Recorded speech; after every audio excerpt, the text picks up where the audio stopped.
Olá, queridos amigos e amigas do nosso Caminhando Juntos, nosso encontro aqui do Grupo Espírita Redenção, com os companheiros que vão nos acompanhando e revezando conosco nesses bate-papos em torno de temas interessantes da doutrina dos Espíritos.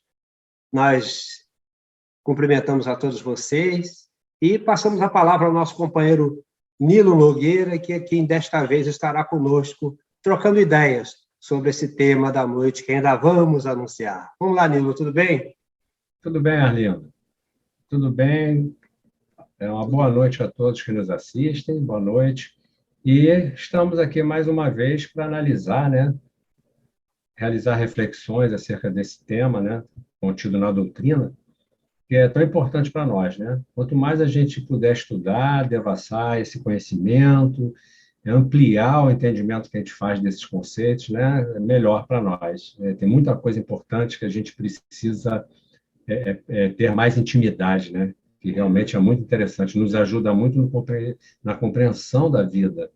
É isso. Muito bom. O fato é que Kardec nos tem auxiliado muito e o texto que nós vamos discutir, analisar, conversar nessa noite, ele está contido na Revista Espírita do ano de 1866, que, aliás, é uma das revistas que tem também um conteúdo maravilhoso no seu geral, né? Não foge à regra, aliás.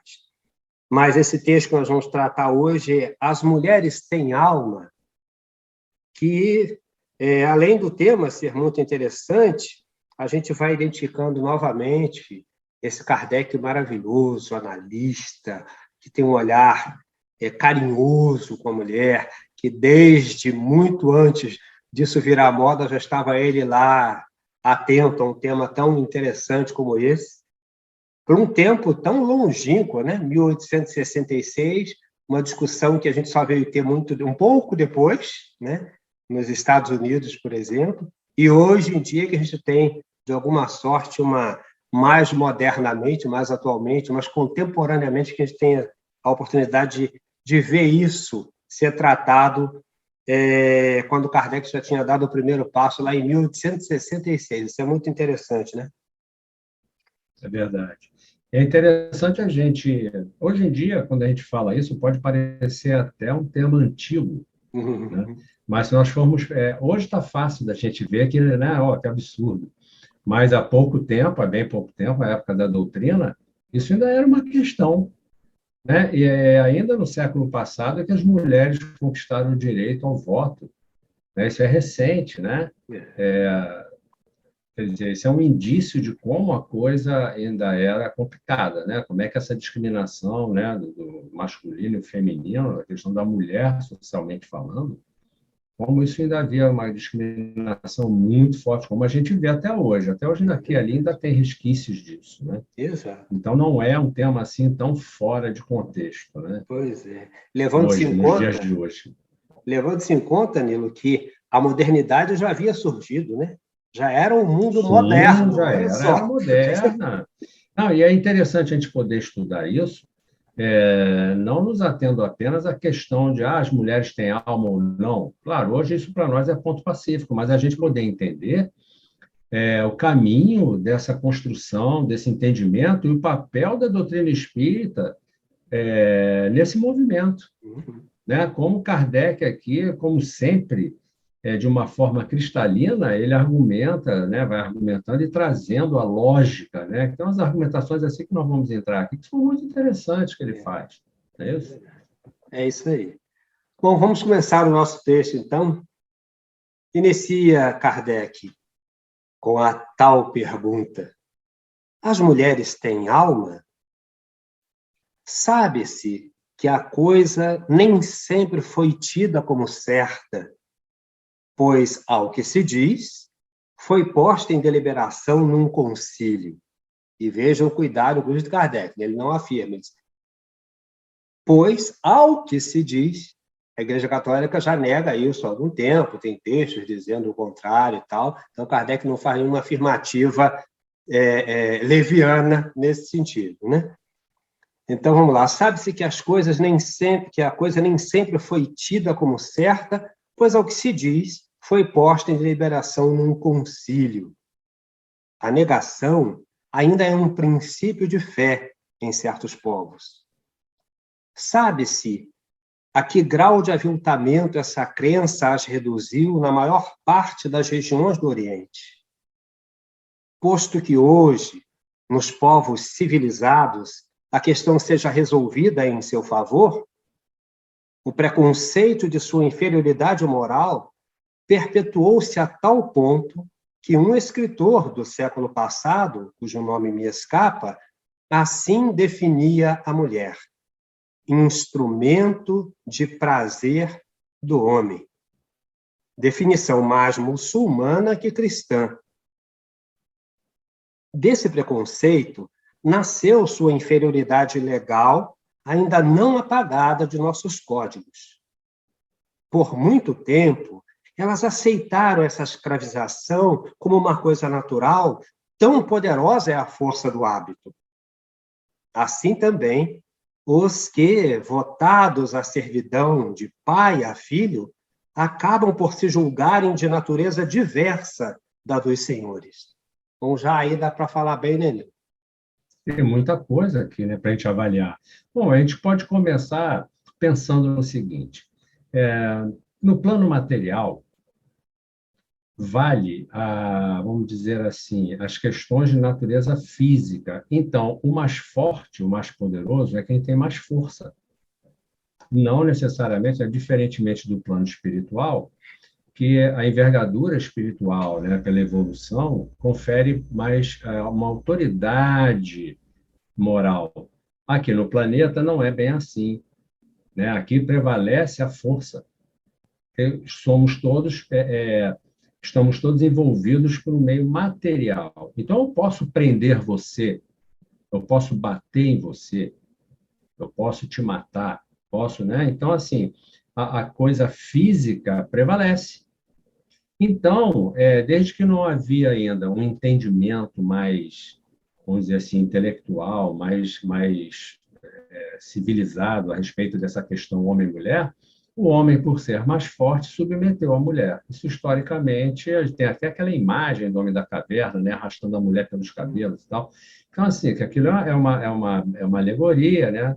Mas a gente vê, assim, é a lei do mais forte, forte fisicamente, né? E a mulher não teve como reagir a isso, porque, né, em toda a natureza, né, a figura do macho é sempre dotada de um tamanho maior, mais força, né, porque as funções são diferentes.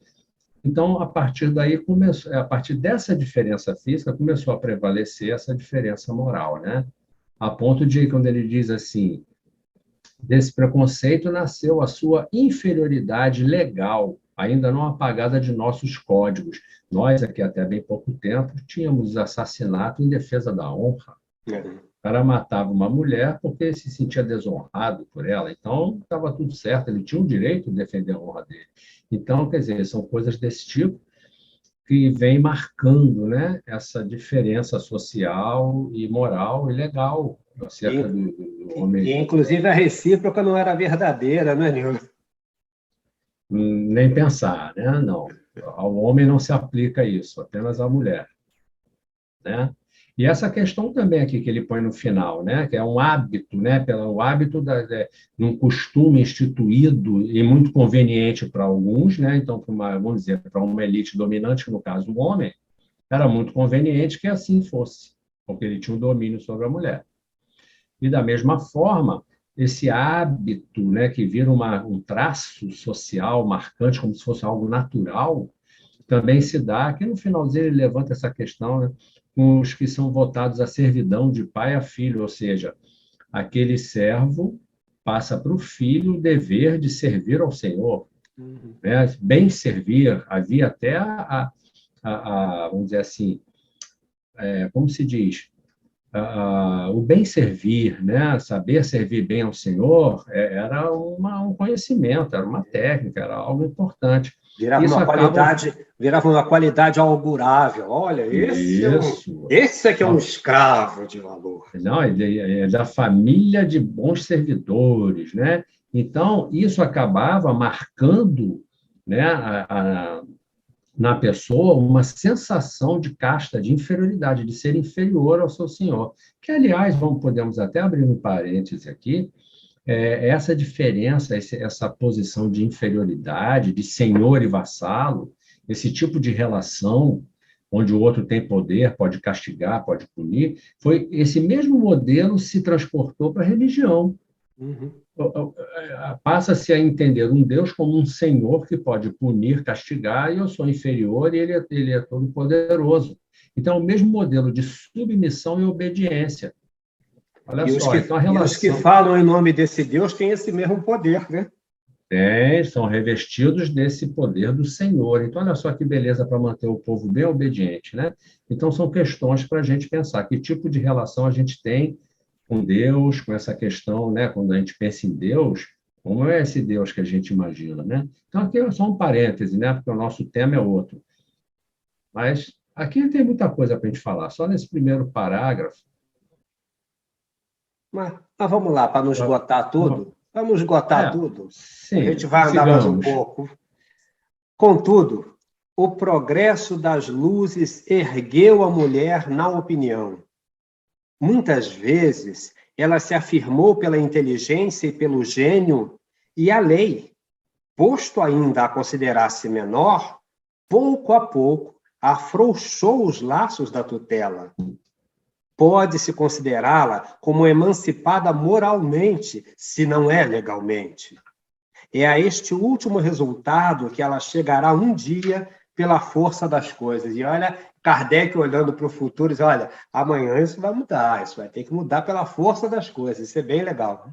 Agora, isso é uma pessoa que está estudando doutrina espírita, ou seja, está mergulhando nessa realidade, como ele mergulhou e viveu isso plenamente, são conclusões inevitáveis, né, de quem está naquela posição de observar isso tudo, e é uma conclusão inevitável. O progresso virá, essa diferença é a marca de uma inferioridade, de uma condição ainda de não compreensão das coisas, né, e que como ele pôde observar, que a gente vai chegar aqui mais à frente, é uma conclusão natural. E ele já estava de posse dessa percepção, desse entendimento, né? Então, ele é quase profético aqui, né? Uma Exato. coisa que o resultado que ela chegará um dia pela força das coisas, ou seja, que alcance que ele já estava tendo ali através da doutrina espírita, né? As pessoas até costumam dizer que Kardec estava além do seu tempo. E, assim, às vezes a gente discorda um pouco disso, que, na verdade,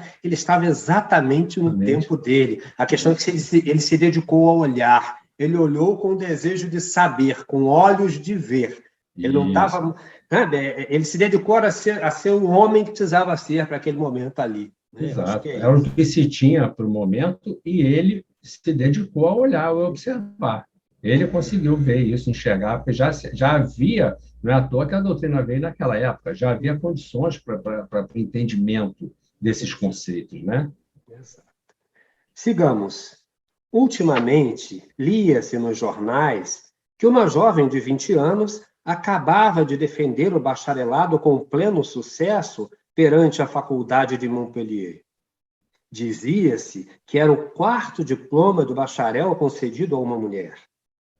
Ainda não há muito tempo, foi agitada a questão de saber se o grau de bacharel podia ser conferido a uma mulher. Posto a alguns isto parecesse uma anomalia monstruosa, reconheceu-se que os regulamentos sobre a matéria não mencionavam as mulheres e, assim, não se achavam legalmente excluídas. Depois de ter reconhecido que elas tinham alma, reconheceram-lhes o direito à conquista de graus da ciência. Já é alguma coisa.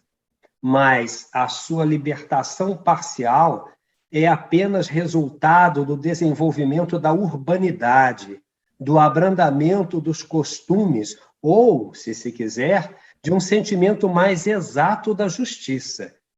É uma espécie de concessão que lhes fazem, e é bom dizer, que lhes rendem o mais possível.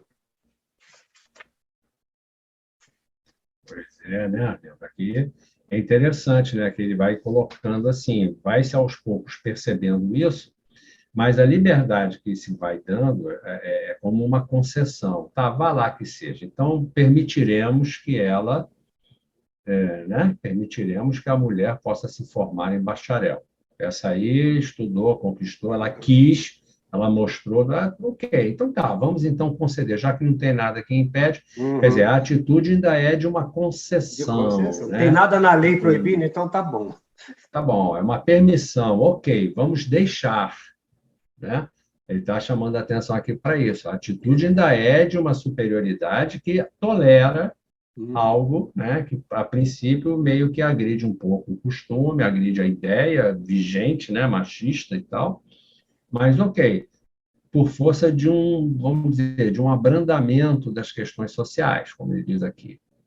Né? E isso é interessante que a gente vai vendo também que o progresso não dá saltos, né? Exatamente. Né? Às vezes é preciso um despertamento, às vezes até mais tempestuoso, mais complicado, mais turbulento, né? Na questão social, para que as coisas possam ficar mais claras, para que as pessoas possam dar entendimento daquilo que estão reivindicando, porque existe sempre uma resistência. Toda vez que você abre novos caminhos, você tira privilégio, ou você desacomoda alguém que está muito bem acomodado em algum lugar. Né? E o processo de evolução é assim, né? E tem até uma coisa que é interessante nisso, para contrariar todos os que até hoje ainda tem essa questão de Deus é que resolveu, Deus é que quis, é assim porque Deus mandou, tanto não é que vai mudando. O progresso empurra a mudança. Como Kardec diz aqui, a força das coisas provoca a modificação daquilo que se sacramentou, então, como certo e divino. Olha, Deus que disse assim, o mais elevado é o homem, o mais forte é o homem, quem manda o homem, a mulher é submissa. Isso é uma história que a gente foi inventando para manter o domínio, mas o progresso obriga essa mudança, né? Então, é legal que não há esse estabelecimento a priori que as pessoas usam como bengala ou como justificativa para a dominação de alguém, né? Acaba... E nesse sentido, a ciência faz toda a diferença. Né? A ciência se fortaleceu a partir do século XVIII, XIX, a ciência veio se fortalecendo e abrindo caminhos para novos entendimentos, para progressos sociais realmente. Né? Porque até então, aquilo era ditado de cima para baixo, muitas vezes religiosamente apoiado em religião, e a coisa tinha que ser obedecida cegamente, né? Sob pena até da pessoa entrar num problema mais grave, né, de ser preso, ser contestado lá e tal. E com o tempo não houve jeito, a ciência veio chegando, o homem foi amadurecendo o seu conhecimento e foi constatando a realidade, né, das coisas, e tem certos dogmas, certos hábitos, certos conceitos vão realmente se mostrando absurdos, né, sem insustentáveis, sentido, insustentáveis. Aí essa é a força das coisas, né? Que vai arrastando aquilo que não se sustenta mais, vai ficando para trás, vai sendo derrubado. Vamos lá. A dúvida quanto à alma da mulher hoje seria ridícula. Olha Kardec falando lá, hein? Mas outra questão muito séria sobre outro aspecto aqui se apresenta e a solução só será estabelecida se a igualdade de posição social entre homem e mulher for um direito natural ou uma concessão feita pelo homem.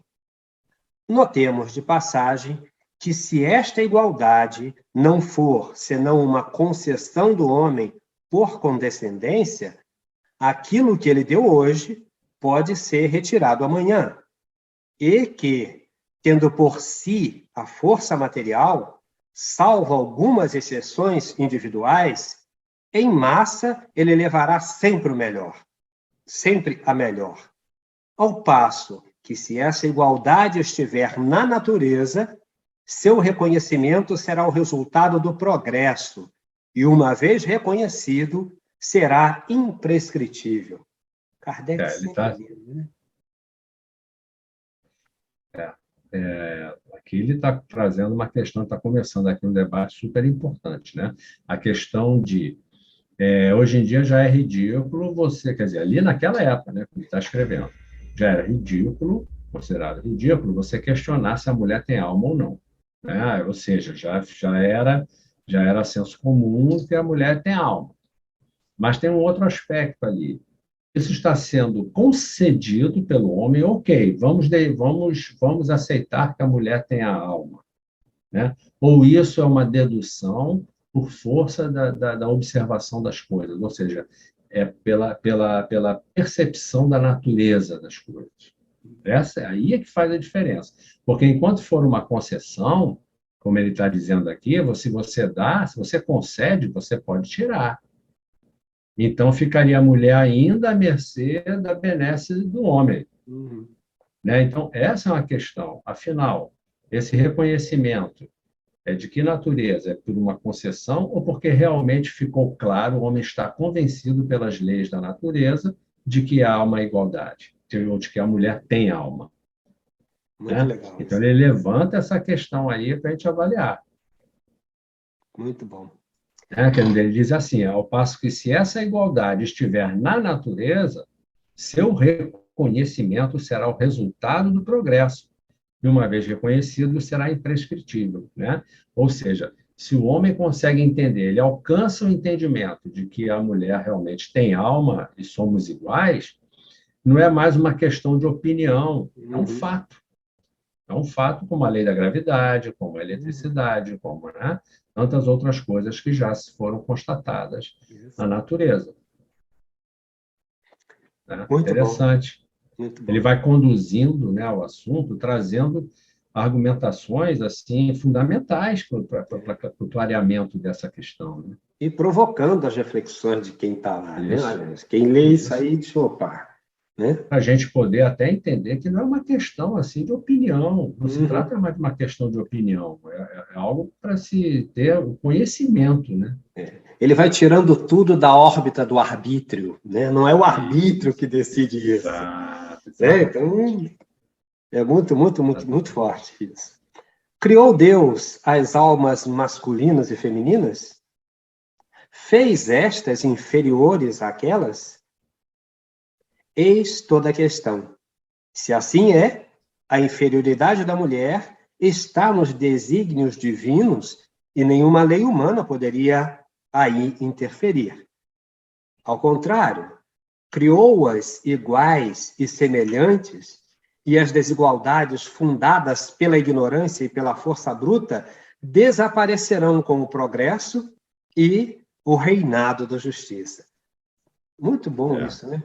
Muito Pois é. bom. Então, ele vem trazendo essa questão, né? Então, peraí, vamos lá. Se a mulher tem ou não alma, ou se ela é inferior ou não, temos que entrar, então, na questão, né? Deus criou almas diferentes, almas masculinas e almas femininas. E se ele as criou diferentes, então a feminina é, então, inferior, como podemos saber disso? Como é que nós vamos saber se é isso, se é assim mesmo ou não? Né? Aí ele está começando aqui um encadeamento de ideias importante para a gente começar a pensar. Né? Até então, alguém poderia afirmar, né? Não, foram criadas as almas dos homens e das mulheres. Né? Ok, pensando desse jeito, podemos até inferir que não, tem duas, homem e mulher e tal, uma pode ser superior à outra. São diferentes. Né? Se não são iguais, há diferenças. Uhum. Abre a brecha aí para uma superioridade e uma inferioridade, né? Então, vamos lá, ele continua, né? Vamos lá, entregue a si mesmo.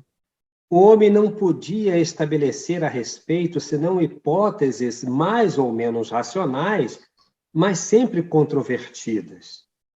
Nada no mundo visível poderia dar-lhe a prova material do erro ou do acerto de suas opiniões. Para se Um esclarecer. instantinho, um Sim, instantinho, claro. um instantinho, olha. Aqui ele está dizendo isso, quer dizer, o homem entrega a si mesmo, ao seu próprio conhecimento, ele estava com essas questões, mas em que ele ia se basear para saber, né, se a crença dele na superioridade da alma do homem está certa?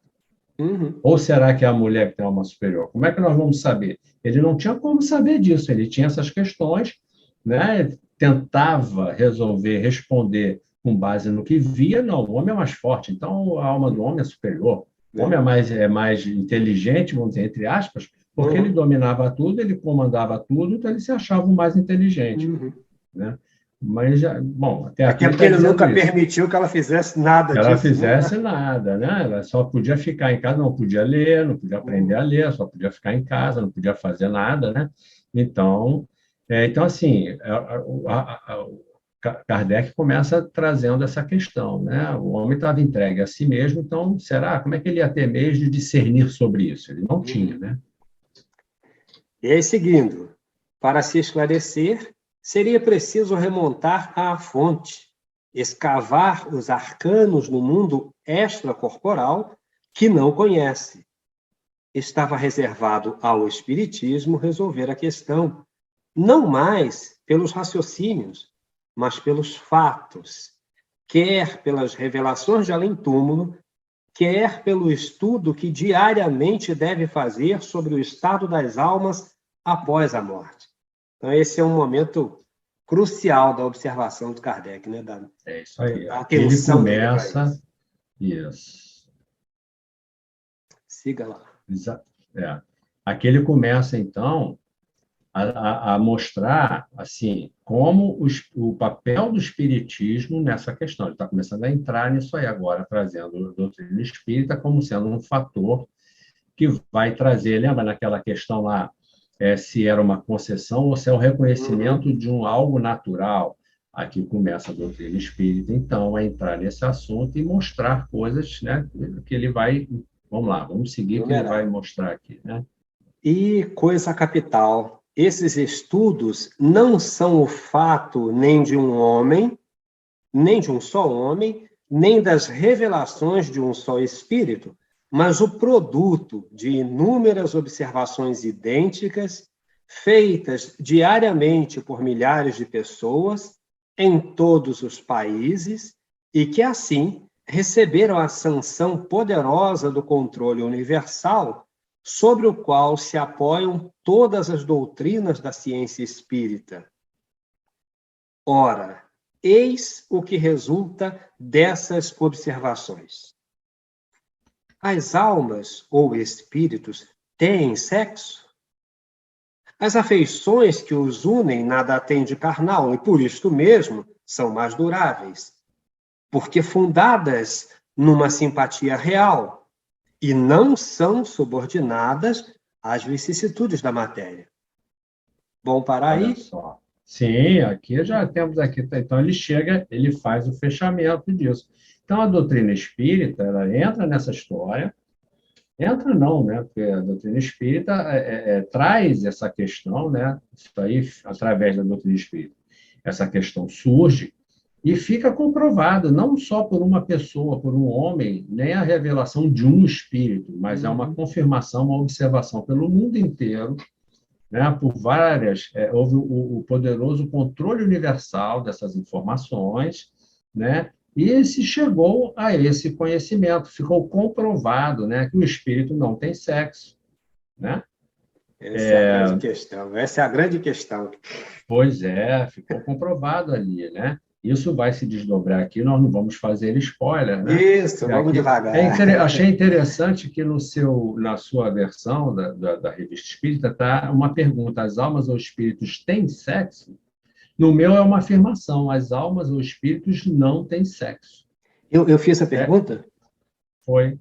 Desculpa, então foi erro meu, que a colocação é essa mesmo. As almas ou espíritos não têm sexo. Então a falha foi minha na leitura mesmo.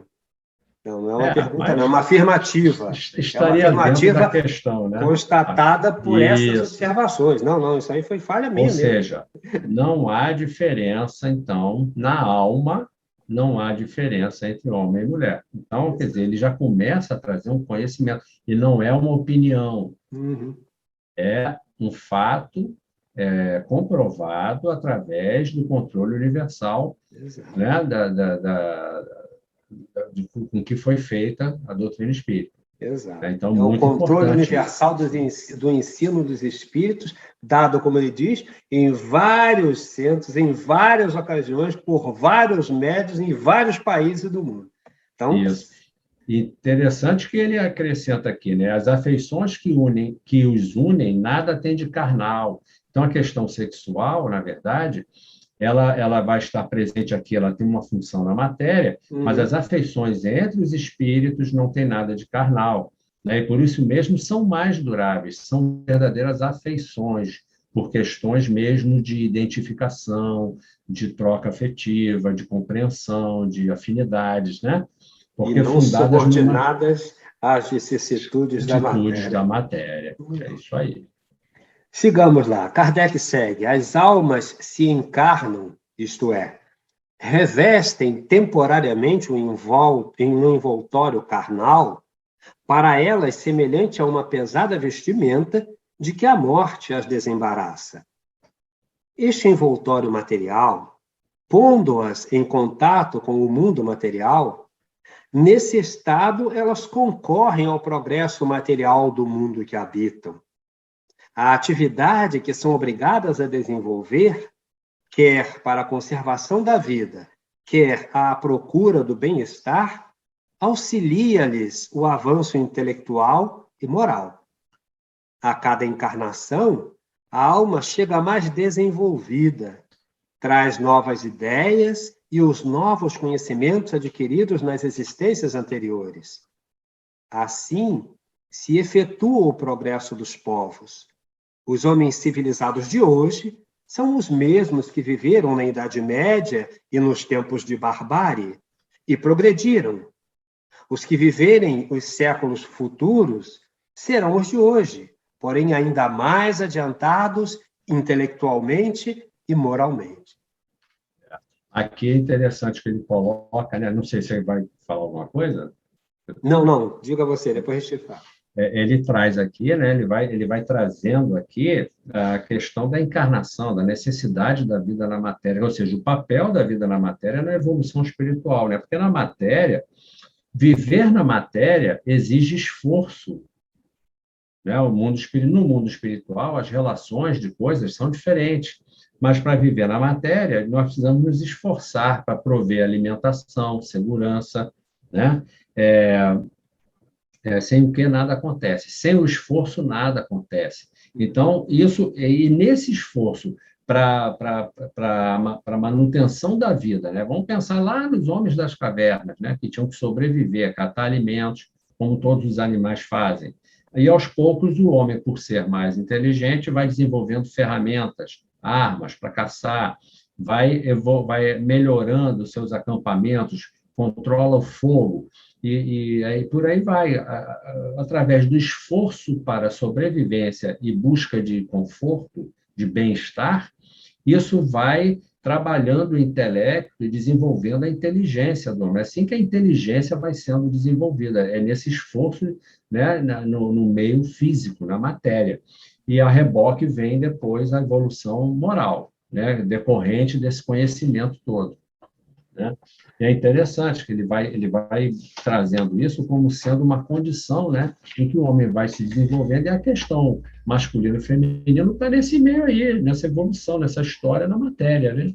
Exato, porque o que dificulta, como os espíritos costumam dizer a Kardec, são as nossas palavras, né? Porque nós aqui começamos dizendo assim, olha, o homem nas cavernas e tal, mas o homem aí era o ser humano, né? O homem é a mulher. Porque como a gente usa o homem, aí os caras ficam centrados que é o homem que era o cara que fazia tudo lá, porque se não fosse a mulher, a agricultura talvez não acontecesse. Porque ele estava lá caçando dinossauro, ou fosse lá o que fosse, mas ela que estava ali para preparar tudo. Quando você começa a assentar-se, quem cuida da terra, em princípio, é quem está em casa, né? Então, essa coisa da gente pensar, porque a sociedade se constituiu assim, né? A gente fala o homem, é generalizado, né? A gente não fala as mulheres, a gente fala os homens. Só que isso é o ser humano. São as mulheres e os homens nesse conjunto, trabalhando e produzindo, né? Exato. E existe uma coisa interessante, isso que você falou da agricultura, isso surgiu, por quê? Porque havia o hábito de se jogar os restos ali num canto ali, né? E as mulheres perceberam, porque elas ficavam ali no acampamento, os homens saíam para caçar, perceberam que ali começava a nascer as plantinhas que davam as frutas que eles tinham comido.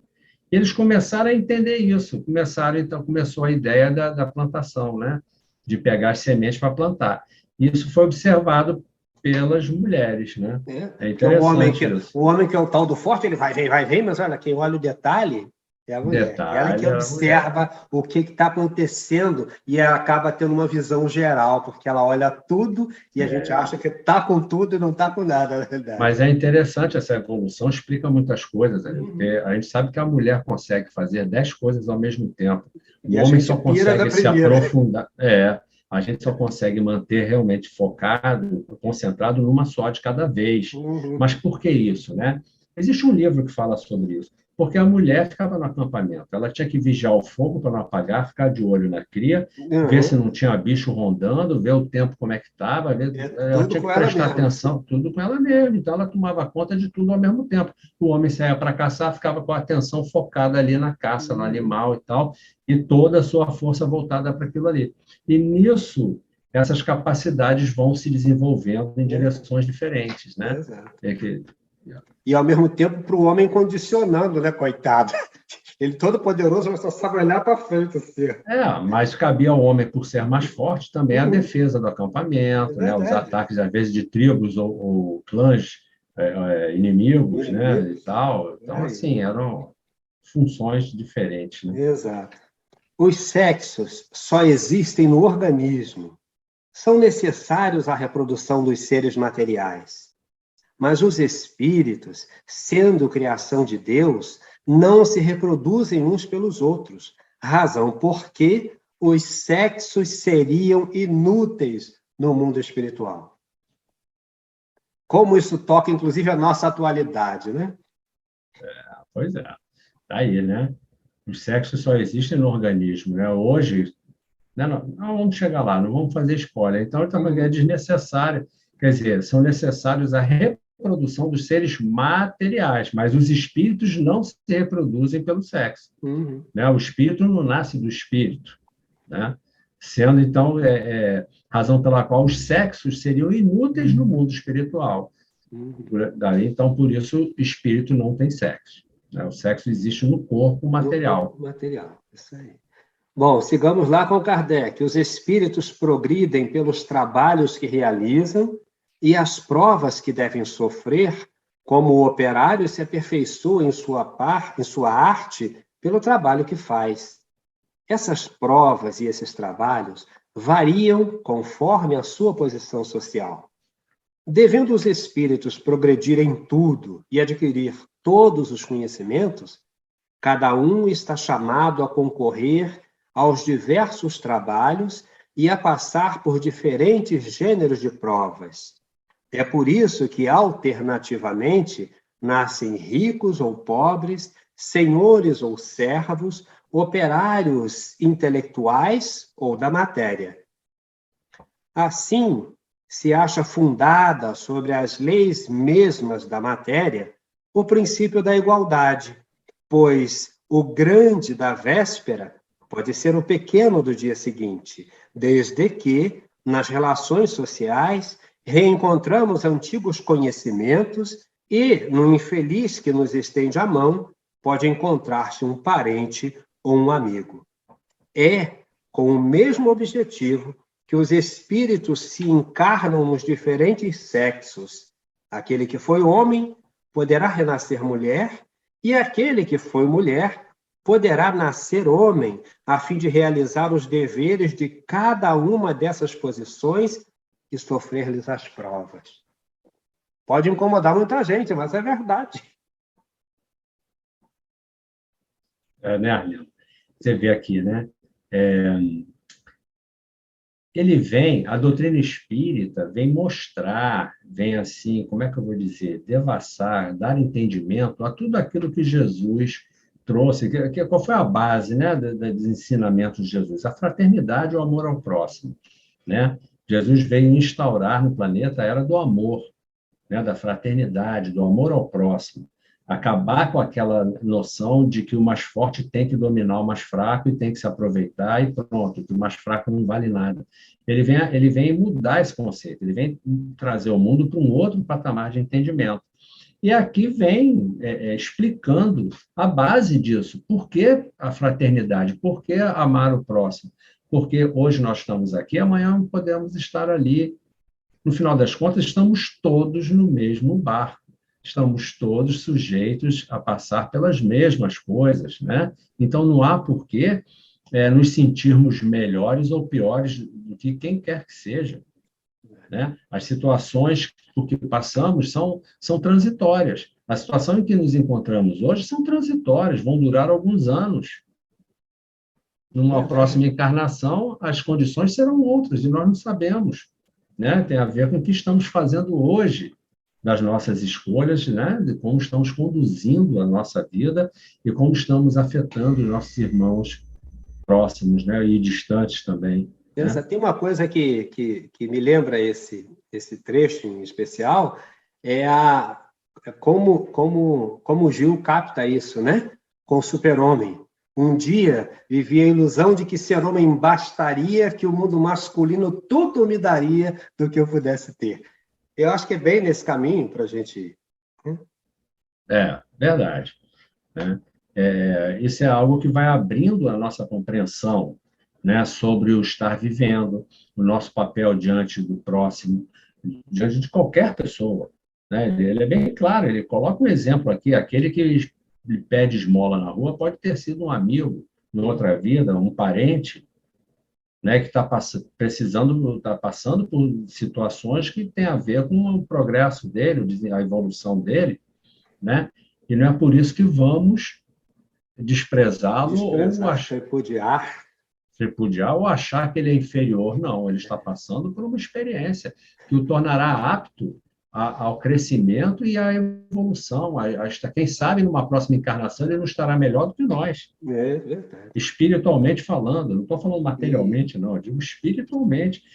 Nos encontraremos futuramente, e quem vai garantir quem está em melhor situação? É verdade. Entendemos, né, como... Só essa possibilidade de você supor que alguém que se ama demais hoje, amanhã você está pisando nele porque ele está na mendicância do seu lar, e você descobrir depois, ao retornar ao plano espiritual, o quanto você maltratou seu grande amor. Coisa doida isso, né? Porque, então, como essa ideia da solidariedade, como a proposta de Jesus é explicitada com a doutrina dos espíritos, porque não é à toa que ele prometeu a rogativa ao Pai para que o Pai enviasse o Consolador, que esclareceria tudo isso. Mais explícito que isso não tem. Né? É interessante que a gente tem até uma brincadeira, né? Até por interesse nós devemos ser fraternos e irmãos. Sim. Se ainda não nos solidarizamos ou não nos sensibilizamos com isso que a gente está lendo, a gente entender que a vida dá voltas, né? Nessa própria vida, coisas podem mudar do dia para a noite. A gente não sabe o que pode acontecer, os desígnios de Deus, né? O que está traçado no nosso caminho e no caminho dos outros. Né? Isso é totalmente imprevisível. Existe uma certa tendência, uma estabilidade, mas você vê a pandemia, como mudou coisas, de repente, da noite para o dia. Né? Então, isso é uma realidade da vida. Né? Em qualquer momento, a nossa vida pode mudar em qualquer sentido, em qualquer direção. Vamos andar, Nilo. Vamos andar. A natureza fez o sexo feminino mais fraco que o outro, porque os deveres que lhe incumbem não exigem uma igual força muscular e seriam até incompatíveis com a rudeza masculina. Nele, a delicadeza das formas e a finura das sensações são admiravelmente apropriadas aos cuidados da maternidade. Aos homens e às mulheres são, assim, assinados deveres especiais, igualmente importantes na ordem das coisas. São dois elementos que se completam um pelo outro. Eu vou mais um. Sofrendo o espírito encarnado a influência do organismo, seu caráter se modifica conforme as circunstâncias e se dobra às necessidades e às exigências impostas pelo mesmo organismo. Esta influência não se apaga imediatamente após a destruição do invólucro material, assim como não perde instantaneamente os gostos e hábitos terrenos. Depois, pode acontecer que o espírito percorra uma série de existências no mesmo sexo, o que faz com que, durante muito tempo, para conservar no estado de espírito o caráter de homem ou de mulher, cuja marca nele ficou impressa. Somente quando chegado a um certo grau de adiantamento e de desmaterialização é que a influência da matéria se apaga completamente e, com ela, o caráter dos sexos. Os que se nos apresentam como homens ou como mulheres é para nos lembrar a existência em que os conhecemos. Caramba, é muita coisa. A gente descobre que esse texto é pequeno, mas é gigante. Gigante. Muita coisa que é dita aqui numa linha, né? Uhum. Ele começa aqui a traçar essa questão da influência, né, do papel masculino e feminino que o espírito desempenha na matéria, e que, conforme a gente vai evoluindo, aquela impressão vai diminuindo. Tem espíritos que encarnam muitas vezes como homem, seguidamente, ou como mulher, num ou no outro sexo, e que, às vezes, devido ainda a um estado, ainda, vamos dizer, na sua trajetória evolutiva, ainda mantém aquela impressão ainda muito forte. Mas, conforme ele vai evoluindo, essas impressões, aquela impressão deixada, né, pela matéria, pelo corpo material, vai desaparecendo e ele vai se tornando cada vez mais equilibrado nessa questão, né? Agora, é muito interessante, porque a gente vê realmente, em alguns casais, em algumas pessoas, a gente vê, por exemplo, às vezes, num homem, uma atitude, uma energia mais sutil, mais delicada, mais afável, né? E em algumas mulheres, uma atitude, uma energia mais masculina, mais firme, mais decidida, mais, né, aquela coisa mais de ação e tal, que é características do estilo masculino. Então, isso a gente consegue até perceber aqui e ali, né? Em alguns isso talvez seja um pouco mais marcante, mas não quer dizer que deixe de desempenhar o papel a que ele está ligado naquela encarnação, né? Mas vamos pegar isso agora, amigo. Vamos pegar isso agora, porque esse trecho é extremamente interessante, que é onde Kardec vai fazer aquele tangenciamento nas questões que nós encontramos hoje, né? Essa questão que ele vai abordar agora. Se essa influência se repercute da vida corporal à vida espiritual, o mesmo se dá quando o espírito passa da vida espiritual para a corporal. Numa nova encarnação, trará o caráter e as inclinações que tinha como espírito. Se for avançado, será um homem avançado. Se for atrasado, será um homem atrasado. Mudando de sexo, poderá, então, sob essa impressão e em sua nova encarnação, conservar os gostos, as inclinações e o caráter inerente ao sexo que acaba de deixar. Assim se explicam certas anomalias aparentes notadas no caráter de certos homens e de certas mulheres. Olha a atualidade do tema que Kardec tangencia nesse momento. É isso aí. Que era tido como certas anomalias, ele não é muito claro aqui, mas a gente pode inferir, né? Mais ou menos, naquela época, ser tratado como uma anomalia é algo que foge à maioria, né? Foge à norma, vamos dizer assim, né? Ele pode estar falando das ele chama de anomalias aparentes, né? Aparentes, né? Aparentes. É que realmente a gente percebe que em muitos relatos existem essa sensação de inadequação física, né? Sensação de inadequação física. Eu gosto disso. E eu acho que quando fala de aparente, é exatamente isso. Dá a ideia de, não é que seja uma anomalia, mas que a ideia que fica para as pessoas naquele momento era essa, né? Então, mas a argumentação que traz aqui, que eu acho que é rica para a gente situar o nosso tempo, né? A nossa atualidade, né? Uma coisa que fica clara, né? É que a doutrina espírita ela aborda todo e qualquer tema humano de qualquer época, né? Porque aí é aquilo que Kardec fala. Se é verdade, vai valer sempre. Se é verdade sempre. Então, o que quer que aconteça? A par da evolução material, tecnológica, da evolução moral, as questões espirituais estão presentes. Se isso é uma realidade, estamos vivendo isso o tempo todo. né? E essas questões vão surgindo, vão se colocando, e a doutrina espírita vem trazendo esclarecimento sobre isso. É isso. Tudo, qualquer coisa, até hoje, que se percebe, né, na questão humana, a gente encontra a resposta, a explicação na doutrina espírita.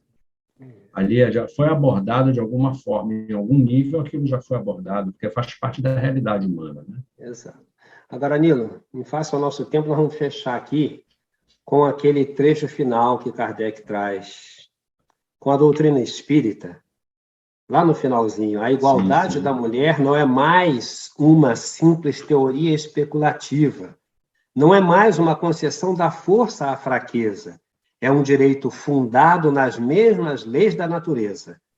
Dando à mulher conhecer estas leis, o Espiritismo abre a era da emancipação legal da mulher, como abre a da igualdade e da fraternidade. Eu acho que esse fechamento Kardec é sensacional e eu vou pedir a você para comentar e já fazer a sua despedida. Ok. Está aqui, né? Aquilo que a gente comentava lá atrás, né? A igualdade da mulher não é mais uma simples teoria especulativa. Por isso, né, aqui concluindo, não se trata de uma concessão da força à fraqueza, ou seja, a concessão do mais forte para o mais fraco, no caso, o homem dando uma concessão à mulher. Não se trata mais disso, né? E sim um direito fundado nas próprias leis da natureza, ou seja, não há mais como negar isso. Né? A partir da doutrina espírita, não existe mais base para se negar essa igualdade entre o homem e a mulher, entre as almas do homem e da mulher. Né? Dando a conhecer essas leis, o Espiritismo abre a era da emancipação legal da mulher, que antes da emancipação legal havia a emancipação moral apenas, né? Que era dada pela concessão que o homem dava, né? Mas agora já há espaço à era da emancipação legal da mulher, com todos os direitos, inclusive civis, não sendo mais uma concessão, mas um direito, né? E abre a era da igualdade e da fraternidade. A doutrina espírita realmente faz isso, né?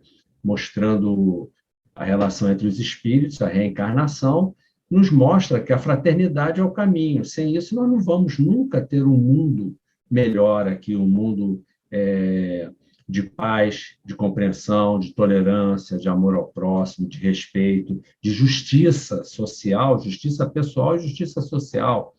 É a fraternidade, é a compreensão da necessidade da fraternidade, né? A gente começar a desenvolver esse sentimento como algo legítimo, verdadeiro, por consciência, por entender que todos estamos no mesmo barco, né? Sujeitos às mesmas coisas. Bom,